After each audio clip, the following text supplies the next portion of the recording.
Seja bem-vindo ao Echo Journal Club, o podcast que traz as últimas atualizações em ecocardiografia, de forma prática e direta. Eu sou a Bárbara Linhares e ao meu lado está o Felipe de Oliveira, criador do Eco Descomplicado.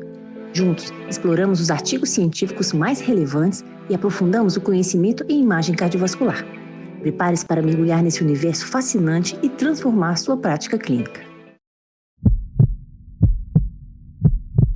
Seja muito bem-vindo, seja muito bem-vinda a mais uma edição do Echo Journal Club. Meu nome é Felipe, eu sou cardiologista e cardiografista e criador do Eco Descomplicado. E para esse projeto, eu estou aqui acompanhado da Bárbara. Olá, pessoal.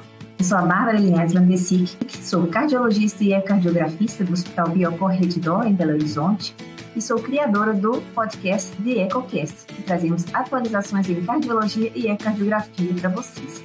Tenho certeza que, na nossa especialidade, sempre há algo que a gente pode aprender uns com os outros. Então, espero que esse seja um momento enriquecedor para todos nós. Esse é um projeto que tem por objetivo trazer aí as principais publicações das revistas mais relevantes para o nosso universo aqui da cardiografia, tentando trazer essas publicações de maneira mais acessível para você que faz eco no seu dia a dia. Tenho certeza que isso vai te ajudar também a fazer eco com mais segurança, então acompanha a gente para se aprofundar no universo da cardiografia e seguir se mantendo atualizado.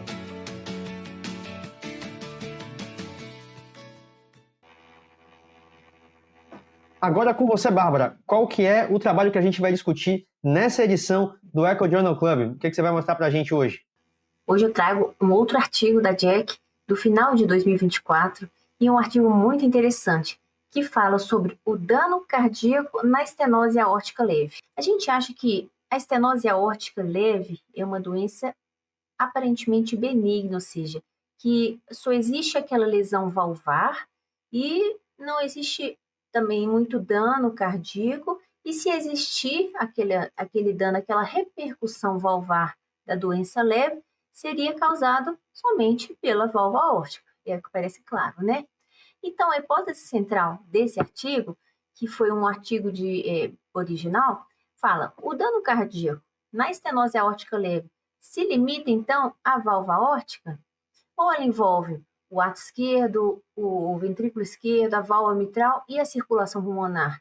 E esse dano cardíaco é causado, então, só pela válvula ou tem mais alguma coisa que também causa esses efeitos hemodinâmicos patológicos no coração?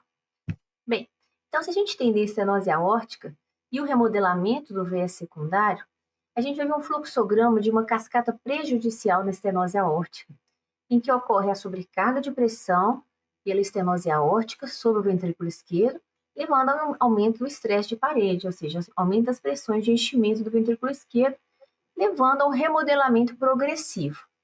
Esse remodelamento do ventrículo esquerdo, antes visto como adaptativo, ele vai causar uma disfunção diastólica e problemas hemodinâmicos, ou seja, vai causar dilatação do átrio esquerdo e aumento de hipertensão venocapilar pulmonar progressiva, causando disfunção ventricular direita e um comprometimento do estado hemodinâmico geral do paciente com sintomas progressivos de insuficiência cardíaca, ou seja, um mau prognóstico lá a longo prazo, ou seja, a extensão do dano cardíaco extraórtico influencia significativamente os resultados clínicos. Então, o que o estudo se propôs?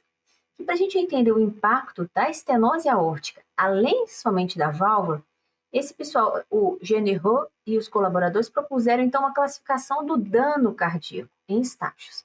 O que é dano cardíaco? Estágio 0.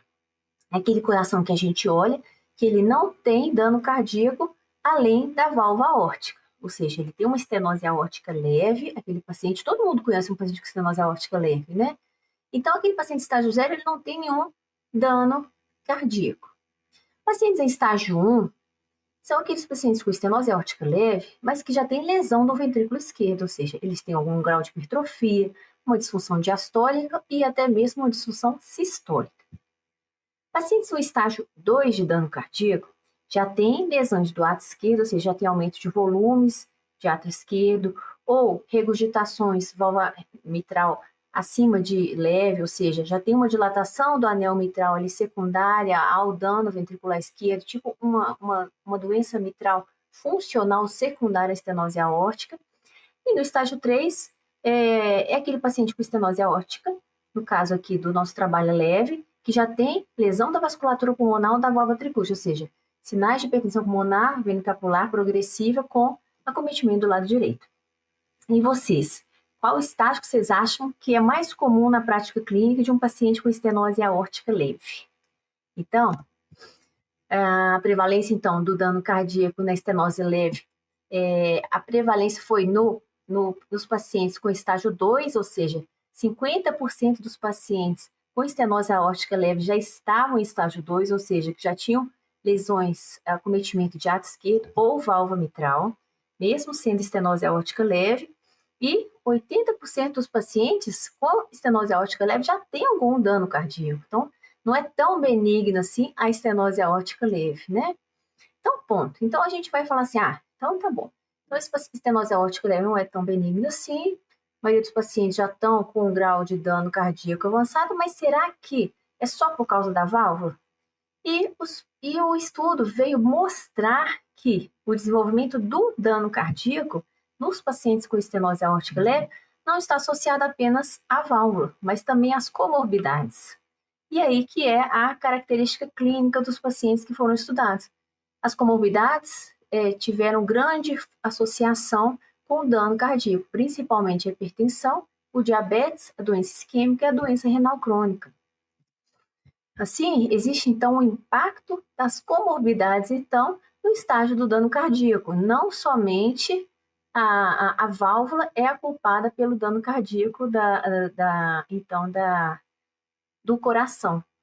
Então, essa ilustração central, ela é muito rica, mostrando que no estágio 4, então, os pacientes têm fração de ejeção baixa, vários deles tinham fração de ejeção baixa, hipertrofia, aumento de pressão capilar pulmonar com relação a L acima de 14, o volume do ato esquerdo aumentado, uma regurgitação maior ou igual a moderada, fibrilação atrial, sinais de hipertensão pulmonar, insuficiência tricúspide mais que moderada e uma função do VD alterada.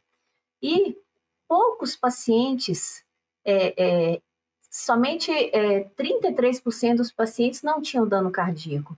Entende? Então, assim, mostrando que essas comorbidades, então, fazem diferença na doença do dano cardíaco, não só como a válvula. E o que eles mostraram também? Através dessa figura, eles conseguiram provar que a gravidade da estenose aórtica, ou seja, a velocidade máxima ali medida da estenose aórtica, tem menor impacto no dano cardíaco inicial do que as comorbidades, ou seja, as comorbidades, vocês vejam aqui embaixo, foram mais prevalentes e contribuíram mais para o dano cardíaco inicial.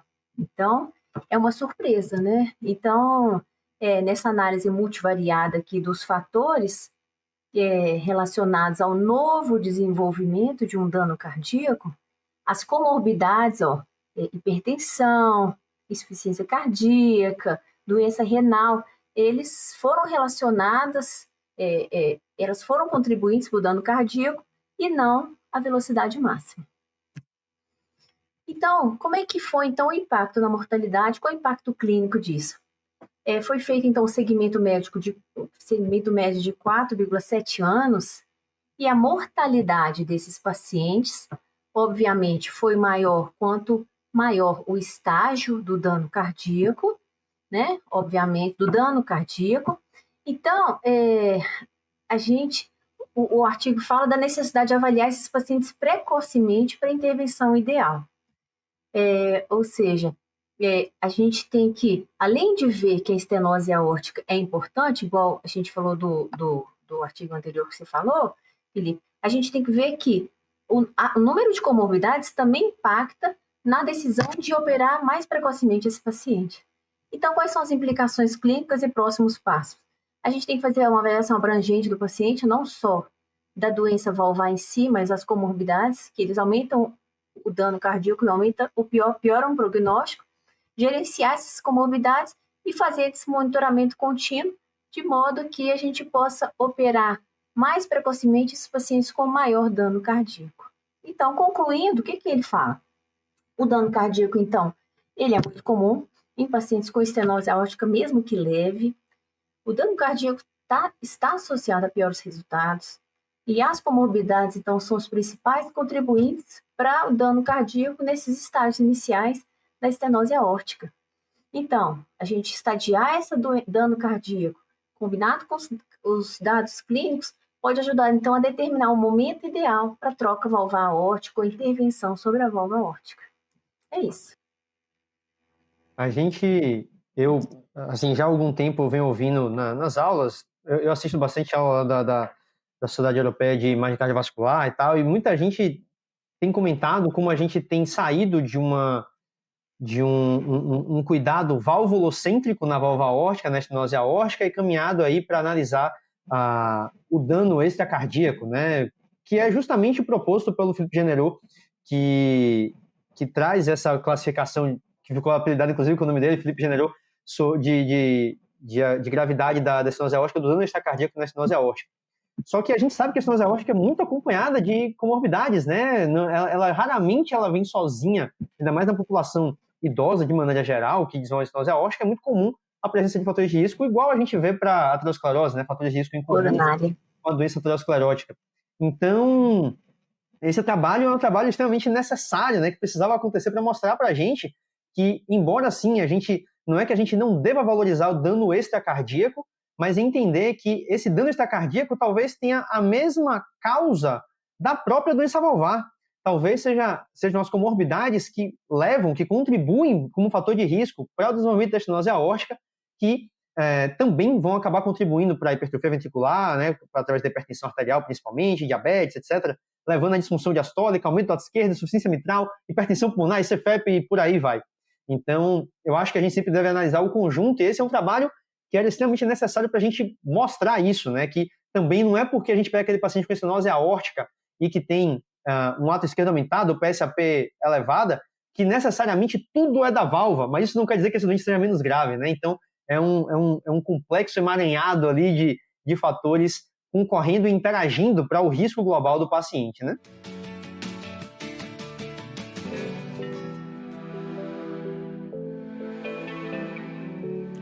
Obrigada por nos acompanhar no Echo Journal Club. Não se esqueça de seguir o canal do Echo Descomplicado no YouTube e acompanhar nossos episódios nas principais plataformas de áudio como Spotify e Apple Podcasts. Assim, você não perde nenhuma atualização sobre o mundo da ecocardiografia. Até o próximo episódio.